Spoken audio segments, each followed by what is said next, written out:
The bride was halfway down the aisle, her white dress shimmering under the afternoon sun, her voice trembling with emotion as she began her vows. Then, out of nowhere, a skunk waddled into the center of the scene. Guests gasped, chairs toppled, and a wave of screams ripped through the air as the unmistakable stench hit like a freight train. Karen, decked out in a gaudy silver sequin dress, stood frozen, her face a mask of horror as her perfectly planned wedding spiraled into chaos. From my porch, arms crossed, I watched it all unfold, a grim smile tugging at my lips. The look Karen shot me pure rage mixed with disbelief was worth every second of this madness. I'd warned her this would happen if she didn't get off my property. She didn't listen. Let me back up and tell you how we got to this point. My name's Jake Morrison, a 35-year-old software engineer who thought moving to Maple Grove, a quiet suburb with tree-lined streets and friendly neighbors, would be my ticket to a peaceful life. 3 years ago, I left behind the chaos of city apartments for a modest house with a big backyard, perfect for morning coffee on the deck or quiet evenings under the stars. What I didn't bargain for was Karen Fitzgerald, my next-door neighbor, and the self-appointed queen of the Maple Grove Homeowners Association HOA. Karen had a reputation for ruling the neighborhood like it was her personal fiefdom, and I was about to learn just how far she'd go to get her way. It all started when I left town for a weekend work trip to Seattle. I'm a software engineer, and these trips are routine: deploy a system, fix a few bugs, and head home. This one wrapped up early, so I caught a red-eye flight back, landed in Maple Grove at 6 a.m. on Saturday. All I wanted was to crash in my own bed and maybe sip coffee on my deck while the world woke up. But when I pulled into my driveway, I thought I'd stepped into a parallel universe down my backyard. My sanctuary had been transformed into something out of a wedding magazine. Rows of white folding chairs faced an elaborate floral arch dripping with roses and ivy, a red carpet stretched down a makeshift aisle, and cream-colored linens draped tables topped with centerpieces. That probably cost more than my monthly car payment. Near my favorite oak tree, a string quartet was setting up, their violins gleaming in the morning light.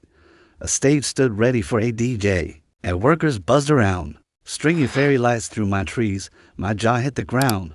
This wasn't a small gathering. This was a full-blown wedding set up for at least 150 people, all on my property. I stormed across the lawn to Karen's house, my exhaustion replaced by a surge of adrenaline. I pounded on her door, probably harder than necessary. She answered in a silk bathrobe, her hair in curlers, looking like I'd interrupted her beauty sleep. "Jake," she said, flashing a smile so fake it could have been plastic. "I thought you were out of town. What the hell is going on in my backyard?" I demanded, pointing at the chaos behind me. Karen tilted her head, feigning confusion. "Oh, didn't you get the memo? The HOA approved your property for community events. My niece Brittany is getting married today. It's such a beautiful venue you have." I blinked, trying to process her audacity. "I didn't approve anything. You need to get this off my property now." That's when she pulled out her trump card. A document she claimed was a property usage approval form with what she said was my signature at the bottom. "You signed this at the last HOA meeting," she said sweetly, like she was explaining something to a child. The problem? I hadn't been to an HOA meeting in 6 months, and that signature looked like it was scrawled by a toddler with a crayon.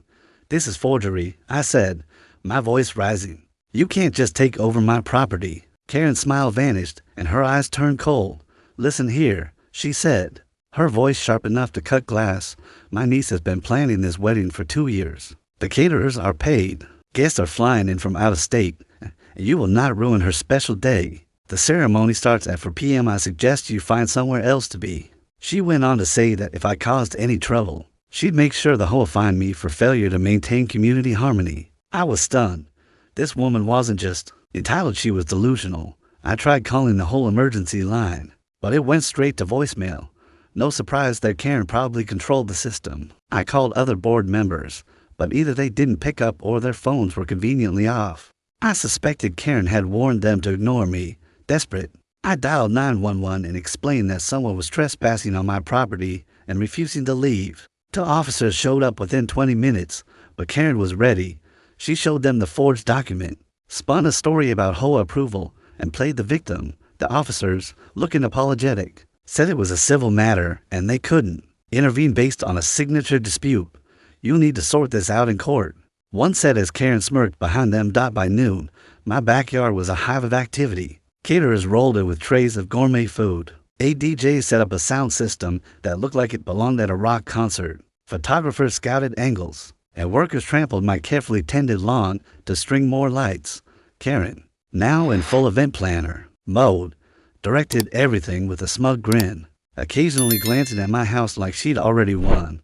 I tried reasoning with her one last time. I approached as she fussed over a 5-tier wedding cake that looked like it cost more than my TV. Karen, I said, keeping my voice calm, this is illegal. You're trespassing. I'll see you in the hoa if you don't stop. She laughed a sharp, condescending cackle. Go ahead and try, Jake.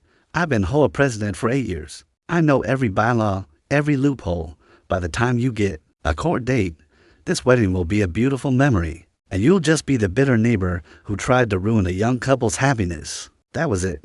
If the law wouldn't help, I'd have to get creative.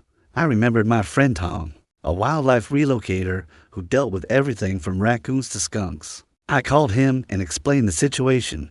Tom chuckled and said he couldn't officially help with anything illegal, but he had for skunks he was relocating to the woods that afternoon. If you want to borrow them for a legal catch and release on your own property, that's your call, he said with a grin in his voice. I met Tom in a parking lot outside town. He had the crates in his truck, each holding the skunk's heat. Trapped earlier that week. They're docile, he assured me, but they'll spray if they feel threatened, like if they're surrounded by loud music and screaming people. He showed me how to open the crates from a distance using a rope system. Just stay upwind, he advised, handing me the crates. By 3:30 p.m., guests were arriving, dressed in suits and dresses, oohing and awing over the decorations. The string quartet played soft classical music, and Karen, now in a blinding silver sequin dress, greeted everyone like she owned the place. I overheard her telling guests this was her extended garden, opened up for her niece's big day. The gall of it made my blood boil. I set up the crates behind some bushes near the fence, ensuring they had a clear path to the ceremony area. Tom's rope system let me open both crates from my deck, about 30 feet away.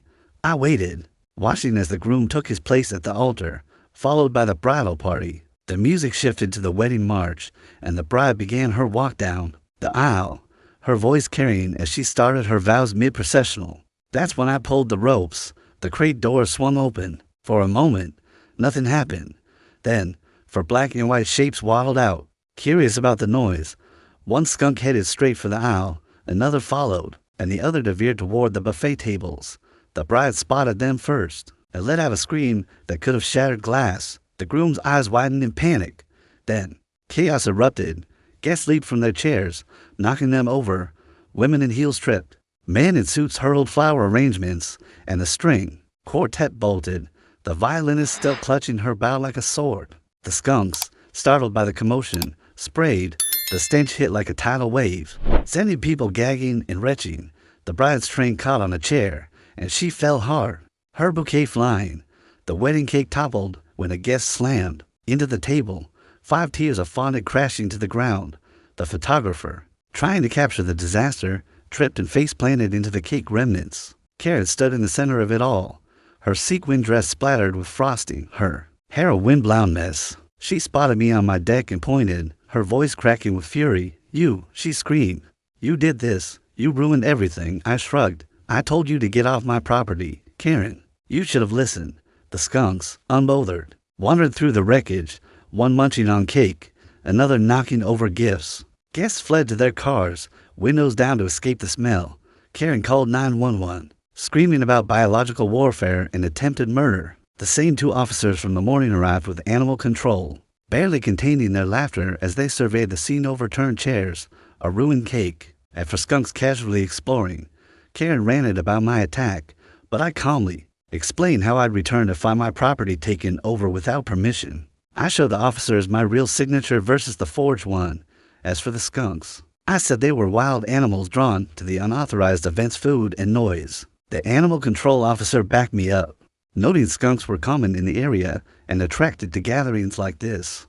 The officers turned to Karen, asking for proof of my approval. When she could only produce the forged document, they shook their heads. Ma'am, the senior officer said, it looks like you've been trespassing. You've also damaged this man's property.